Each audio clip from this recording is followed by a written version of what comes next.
ನಮಸ್ತೆ ಎಲ್ಲರಿಗೂ. ಇವತ್ತು ಗಾರ್ಡನ್ ಅಪ್ಡೇಟಲ್ಲಿ ಸ್ವಲ್ಪ ಇದು ದೊಡ್ಡ ವಿಡಿಯೋನೇ ಹಾಕಿದ್ದೀನಿ. ಯಾಕೆಂದರೆ ಅವತ್ತೇ ತೆಗ್ದಿರೋ ವಿಡಿಯೋ ಇದು ನಾನೇ ತೆಗೆದಿದ್ದು. ಓಡಾಡ್ಕೊಂಡು ತೆಗೆದು ನೋಡೋಷ್ಟೊತ್ತಿಗೆ ಅದು 10 ನಿಮಿಷದ ವಿಡಿಯೋ ಆಗಿತ್ತು.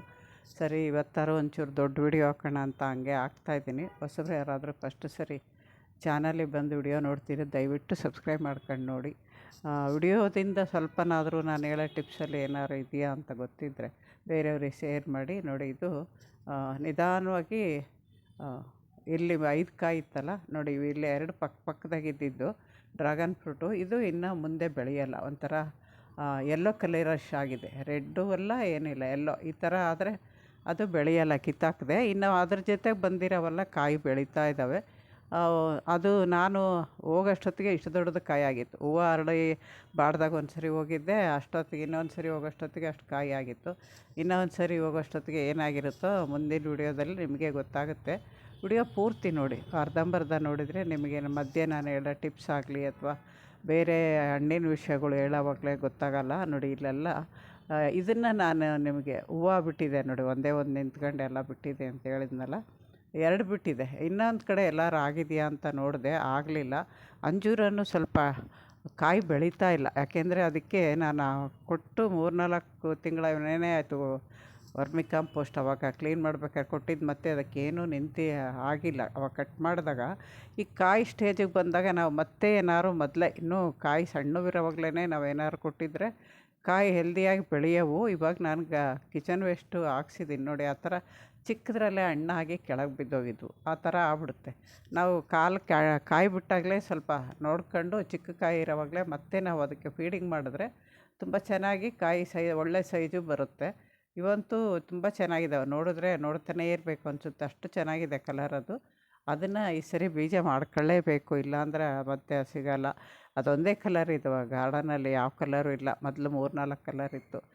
ಫಸ್ಟ್ ಅಂತೂ ವೈಟು ಪ್ರತಿಯೊಂದು ಕಲರ್ ಇತ್ತು. ಇವಾಗ ಅದೆಲ್ಲ ಬೀಜನೇ ಆಗಲಿಲ್ಲ. ನಾನು ಆವಾಗೂ ಈ ಥರ ಉದುರಿಸ್ಕೊಂಡು ಬೀಜ ಆದಾಗ ಹೋಗಿದ್ದರೆ ಚೆನ್ನಾಗಿರೋದು. ನೋಡಿ, ಇದು ನಾನೆಲ್ಲ ಹೂವು ಆಗೋಗಿರೋ ಬ್ರಾಂಚೆಲ್ಲ ಕಟ್ ಮಾಡಿದ ಮೇಲೆ ಮತ್ತು ಇವಾಗ ಗಿಡ ಚಿಗುರ್ಬಿಟ್ಟು ಹೂವು ಬಿಡೋಕ್ಕೆ ಸ್ಟಾರ್ಟ್ ಆಗುತ್ತೆ. ಈ ಥರ ನಾವು ಕಾಲಕ್ಕೆ ಅವಕ್ಕೆ ಏನು ಬೇಕು, ಹೂವಿನ ಗಿಡ ಆಗಲಿ ಅಥವಾ ಹಣ್ಣಿನ ಗಿಡ ಆಗಲಿ ತರಕಾರಿ ಗಿಡ ಆಗಲಿ ನೋಡ್ಕೊಂಡಿರಬೇಕು. ತರಕಾರಿ ಗಿಡದಲ್ಲೂ ಅಷ್ಟೇ, ಹೂವು ಬಿಟ್ಟು ಈಚಾಗಿ ನಾವು ಅದನ್ನು ಪಾಲಿನೇಷನ್ ಆಗಿ ಬೆಳೆಯೋಕ್ಕೆ ಸ್ಟಾರ್ಟ್ ಆದಮೇಲೆ ಮತ್ತೆ ಅದಕ್ಕೇನಾದ್ರು ಫೀಡಿಂಗ್ ಕೊಡಬೇಕು. ಯಾಕೆಂದರೆ ನಾವು ಪಾಟಲ್ಲಿ ಬೆಳೆಸೋದ್ರಿಂದ ನಾವು ಫಸ್ಟ್ ಮಣ್ಣು ಫಿಕ್ಸ್ ಮಾಡಿ ಬೀಜ ಇಟ್ಟಾಗ ಕೊಟ್ಟಿರೋದು ಗಿಡ ಬೆಳೆದು ಈಚ್ ಬಿಡೋವರೆಗೂ ಆಗೋಗಿರುತ್ತೆ. ನೋಡಿ, ಇಲ್ಲಿ 2 ಕಾಯಿ ಆ ಕಡೆ ದೊಡ್ಡದಾಗ್ತಾ ಇದೆ. ಇದು ಹೊಸ ಗಿಡ, ಇದು ಒಂದು ಮಾತ್ರ ಹೂವು ದೊಡ್ಡದಾಗ್ತಾ ಇದೆ. ಆ ಕಡೆ 2 ಕಾಯಿ ಹೊಸದು. ಆಮೇಲೆ ಇದು ಒಂದು ದಾಸವಾಳ ಮಹೇಶ್ ತಂದು ಕೊಟ್ಟಿದ್ದದು. ಅದು ಅವನು ಸಸಿ ಮಾಡಿ ಪಾಟಲ್ಲಿ ಬೆಳೆದ ಮೇಲೇ ತಂದು ಕೊಟ್ಟಿದ್ದ ನನಗೆ. ಅದಕ್ಕೆ ಅದನ್ನು ರೀಪಾಟ್ ಮಾಡ್ಕೊಂಡಿದ್ದೆ ಗಾರ್ಡನ್ ಕ್ಲೀನ್ ಮಾಡ್ಕೋವಾಗ. ಅದು ಚೆನ್ನಾಗಿ ಸೆಟ್ ಆಗಿದೆ. ಇದು ಒಂಥರ ಎಲ್ಲೋ ಅಲ್ಲ, ಒಂಥರ ಇದು ಒಂಥರ ಯೆಲ್ಲೋಯಿಶ್ ಅಲ್ಲ, ಇನ್ನೊಂದು ಪೀಚ್ ಕಲರು ಅಲ್ಲ, ಆ ಥರ ಇದೆ. ಇದು ಫಸ್ಟ್ ಹೇಳಿದ್ನಲ್ಲ ಅದು, ಇವೆಲ್ಲ ನೋಡಿ, ಇವೆಲ್ಲ ಇನ್ನೊಂದು ಸೌಭಾಗ್ಯ ಕೊಟ್ಟಿರೋವು, ಇದರಲ್ಲೇ ಬೇರೆ ಕಲರ್ ಇದ್ದಾವೆ. ಆಮೇಲೆ ಇದೊಂದು ಇವತ್ತು ಅರಳಿದೆ. ಇದು ಜಾಸ್ತಿ ಅರಳ್ತಿರ್ಲಿಲ್ಲ, ಈ ನಡುವೆ ಮೊಗ್ಗು ಜಾಸ್ತಿ ಆಗಿದೆ, ಹೂವನೂ ಒಂದೊಂದಾಗಿ ಬಿಡುತ್ತೆ. ಅಂದರೆ ಬೇರೆ ಹೂವಿನ ಗಿಡಕ್ಕೆ ಹೂವು ತುಂಬ ಸೂಕ್ಷ್ಮ. ನೋಡಿ, ಇಷ್ಟು ಹೂವು ಅರಳಿದಾವೆ ಇವತ್ತಿನ ದಾಸವಾಳ. ಇನ್ನೂ ಇರಬೇಕು, ಬಿಳಿದಿರಬೇಕು. ಸಿಂಗಲ್ಪೇಟೆಯಲ್ಲೇ ವೈಟ್ ಮಧ್ಯ ರೆಡ್ ಬರೋದು, ಬಿಳಿದಿರಬೇಕು. ಇನ್ನೂ ಎಷ್ಟೊಂದು ಇರೋವೆ, ಯಾಕೋ ಅರಳ್ತಾ ಇಲ್ಲ. ಇಲ್ಲಿ ನಾನು ಈ ಸೀಬೆಕಾಯಿ ಗಿಡಗಳಿಗೆ ಎಷ್ಟು ಹೂವು ಆಗಿದ್ದು ತೋರಿಸಿದ್ದೆ. ಇಷ್ಟು ಚಿಕ್ಕ ಗಿಡದಾಗ ಎಷ್ಟೊಂದು ಹೂವು ಅಂತ, ಎಲ್ಲ ಹೂವನೂ ಹಣ್ಣಾಗಲ್ಲ ಅಂತಲೂ ಹೇಳಿದ್ದೆ. ಇವಾಗ ಸ್ವಲ್ಪ ಕಾಯಿ ನಿಂತು ಇನ್ನೆಲ್ಲ ಉದುರೋಗಿದ್ದಾವೆ. ಯಾವುದೇ ಗಿಡ ಆಗಲಿ ನಾವು ಪಾಟಲ್ಲಿ ಬೆಳೆಸೋದಕ್ಕೆ ಅದಕ್ಕೆ ಎಷ್ಟು ಶಕ್ತಿ ಇರುತ್ತೋ ಕಾಯಿ ಬಿಡೋಕ್ಕೆ ಅಷ್ಟು ಕಾಯಿ ಇಟ್ಟು ಮಿಕ್ಕಿದ ಹೂವು ಉದುರಿಸ್ಕೊಳ್ಳುತ್ತೆ. ಅಯ್ಯೋ, ಹೂವು ಉದುರೋಯ್ತು, ಬಂದಿರೋ ಕಾಯಿ ಎಲ್ಲ ಆಗಲಿಲ್ಲ ಅಂತ ನೀವು ಭಯಪಡಬೇಡಿ. ನಮಗೆ ಎಷ್ಟು ದಕ್ಕಬೇಕೋ ಪಾಟಲ್ಲಿ ಅಷ್ಟೇ ದಕ್ಕುತ್ತೆ. ನೆಲದಲ್ಲಾದರೆ ನಿಮಗೆ ಹಾಕಿರೋವೆಲ್ಲ ಚೆನ್ನಾಗಿ ಬರ್ಬೋದು.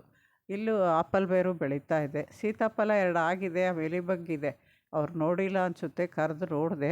ನೀರು ಹಾಕೋವಾಗ ಸ್ವಲ್ಪ ಸ್ಪ್ರೇ ಮಾಡಿ ಜೋರಾಗಿ ನೀರನ್ನು ಅಂತ ಹೇಳಿದ್ದೀನಿ. ಹಂಗೆ ಆ ಥರ ಮಿಲಿಬಗ್ ಸ್ಟಾರ್ಟ್ ಆದರೆ ಹಣ್ಣು ಶೇಪ್ ಸರಿಯಾಗಿ ಬರೋಲ್ಲ, ರೌಂಡು ಮಧ್ಯೆ ತೆಗ್ಗು ಬಂದುಬಿಟ್ಟು ಅಲ್ಲಿ ಹಣ್ಣು ಸರಿಯಾಗಿ ಬೆಳೆಯಲ್ಲ. ಇದು ಬೀಜದಿಂದ ಬಂದಿರೋವು, ಕಾಯಿ ಚೆನ್ನಾಗಿ ಬೆಳೀತಾ ಇದ್ದಾವೆ. ಇವು ವೈಟು, ಒಳಗಡೆ ವೈಟು ತುಂಬ ಟೇಸ್ಟ್ ಇರುತ್ತೆ. ಇದು ಪಿಂಕ್ ಸೀಬೆಕಾಯಿಗಿಂತ ಈ ಕಾಯಿ ತುಂಬ ಟೇಸ್ಟ್ ಇರುತ್ತೆ. ಯಾವುದೇ ಕಾಯಿ ಆಗಲಿ ಗ್ರಾಫ್ಟೆಡ್ಕಿನ್ನ ಬೀಜದಿಂದ 5 ವರ್ಷ ಬೆಳೆದು ಕಾಯಿ ಬಿಡುತ್ತಲ್ಲ, ಅದು ತುಂಬ ರುಚಿಯಾಗಿರುತ್ತೆ. ಅವನ್ನೆಲ್ಲ ನಾವು ಬೆಳೆಸಿ ಕಾಯೋಕ್ಕಾಗಲ್ಲಲ್ಲ. ಅದರಿಂದ ನಮ್ಮ ತೃಪ್ತಿಗೆ ಹಾಕ್ಕೊಂಡು ಮಿಕ್ಕಿದ್ದು ಇದು ನೋಡಿ ಮಾವಿನ ಗಿಡ. ನಾನು ಫಸ್ಟ್ ರೀಪಾಟ್ ಮಾಡಿದ್ದು ಇದೆ ಡ್ರಮ್ಗೆ. ಇದು ಗಿಡ ಚಿಗುರಕ್ಕೆ ತುಂಬ ಟೈಮ್ ತಗೊಂಡು ಇವಾಗ ಹೂವು ಕಾಯ್ತಾಯಿದೆ. ನಾನು ಹೇಳಿದ್ದೀನಿ ನಮ್ಮ ಗಾರ್ಡನಲ್ಲಿ ಯಾವಾಗಲೂ ಮಾವಿನಕಾಯಿ ಜಾಸ್ತಿ ಲೇಟೇ ಬಿಡೋದು ಅಂತ. ಇವಾಗ ಹೂವು ಬಿಟ್ಟಿದೆ. ಅದರಲ್ಲಿ ಎಷ್ಟು ಕಾಯಿ ಬರುತ್ತೋ ಗೊತ್ತಿಲ್ಲ. ಹೋದ ವರ್ಷ 6 ಕಾಯಿ ಏನೋ ಬಂದಿತ್ತು, 4 ಚಿಕ್ಕದು 2 ದೊಡ್ಡದು. ಇಲ್ಲಿ ದಾಳಿಂಬೆ ಕೂಡ ಅಷ್ಟೇ, ರೀಪಾಟ್ ಮಾಡಿದ್ಮೇಲೆ ಈ ವರ್ಷ ಕಾಯಿ ಕಚ್ಚಿದೆ. ಹೋದ ವರ್ಷ ಒಂದು ಹೂವು ಇಲ್ಲ, ಕಾಯಿ ಇಲ್ಲ. ಅಕಸ್ಮಾತ್ 1-2 ಹೂವು ಆದರೂ ಉದುರೋಗ್ತಾಯಿದ್ವು. ಅದಕ್ಕೆ ಕಾರಣ ಅದೇ ನಾನು ಹೇಳಿದ್ನಲ್ಲ, ಟೈಮ್ಗೆ ರೀಪಾಟ್ ಮಾಡದೇ ಇರೋದು, ಟೈಮ್ಗೆ ಅದಕ್ಕೆ ಗೊಬ್ಬರ ಕೊಡದೇ ಇರೋದು. ಈ ಥರ ಆದರೆ ಅವು ನಮಗೆ ಕೊಡೋಷ್ಟು ಕೊಡೋಲ್ಲ. ಈ ಗಿಡ ಮಾವಿನ ಗಿಡ ರೀಪಾಟ್ ಮಾಡಿದ ತಕ್ಷಣವೇ ಸ್ವಲ್ಪ ಬೇಗನೆ ಎಲೆನೂ ಉದುರಲಿಲ್ಲ, ಬೇಗ ಚಿಗುರ್ತು, ಹೂವನೂ ಬಿಡ್ತು, ಎಲ್ಲ ಉದುರೋಯ್ತು ಅದು. ಒಂದು ಗಿಡ ಹಂಗೆ, ಒಂದು ಗಿಡ ಹಿಂಗೆ. ಅದು ಟೈಮ್ ಆಗೋಯ್ತು. ಇನ್ನು ಬರೋ ವರ್ಷವೇ ಬಿಟ್ಟಂಗೆ. ಇದಂತೂ ಬಾರ್ಬರಸ್ ಚೆರ್ರಿ ಹೂವು ಚೆನ್ನಾಗಿ ಈ ವರ್ಷ ಕಾಯಿನೂ ಚೆನ್ನಾಗಿ ಬಿಡ್ತಿದೆ, ಸೈಜು ಸರಿಯಾಗಿದೆ. ಇದು ಮೊದಲು ಕಾಯಿ 2 ಉದುರೋಯ್ತು ಗೊತ್ತಿಲ್ಲ. ಇವಾಗ 1-2 ಕಾಯಿ ನಿಂತಿದೆ.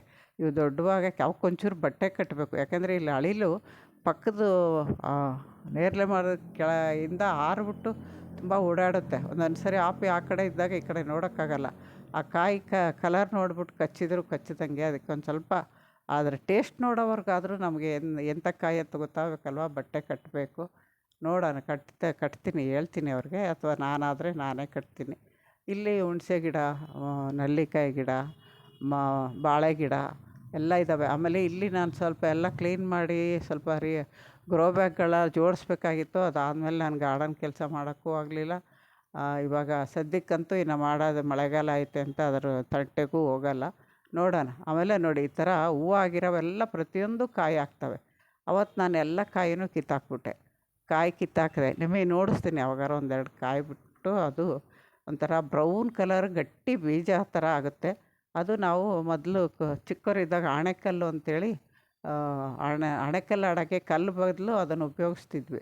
ಅವು ತುಂಬ ಹಗುರವಾಗಿರುತ್ತಲ್ಲ, ಅದರಿಂದ ಆಡೋಕ್ಕೆ ತುಂಬ ಚೆನ್ನಾಗಿರೋವು, ಬೇಗ ಒಡೆಯೋದೂ ಇಲ್ಲ. ಇದು ಗಂಟೆ ಹೂವು ಸೇಮ್ ವೈಟ್ ಇವಾಗ ಬರ್ತಾಯಿದೆ. ನಾವು ಚಿಕ್ಕವರಿದ್ದಾಗ ಇದ್ರ ಎಲ್ಲೋ ಒಂದೇ ನೋಡಿದ್ದೆ. ಇವಾಗ 3 ಕಲರ್ ಬರುತ್ತೆ ಅವು. ಮಾಮೂಲಿ ಎಲ್ಲೋ, ಇದೊಂದು ವೈಟು, ಇನ್ನೂ ಒಂದು ಮಿಕ್ಸು ಆರೆಂಜು ಎಲ್ಲೋ ಮಿಕ್ಸ್ ಬರುತ್ತೆ ಒಂದು. ಅದು ಒಂದು ಎಲ್ಲಾರು ಸಿಕ್ಕರೆ ತರಬೇಕು. ಯಾಕೆಂದರೆ ಈ ಹೂವು ಕೂಡ ಶಿವನಿಗೆ ತುಂಬ ಪ್ರಿಯವಾದ ಹೂವು ಅಂತೆ. ಆಮೇಲೆ ಇದರಲ್ಲಿ ಈ ಥರ ತೆಗೆದಾಗ ಹಾಲು ಬರುತ್ತೆ.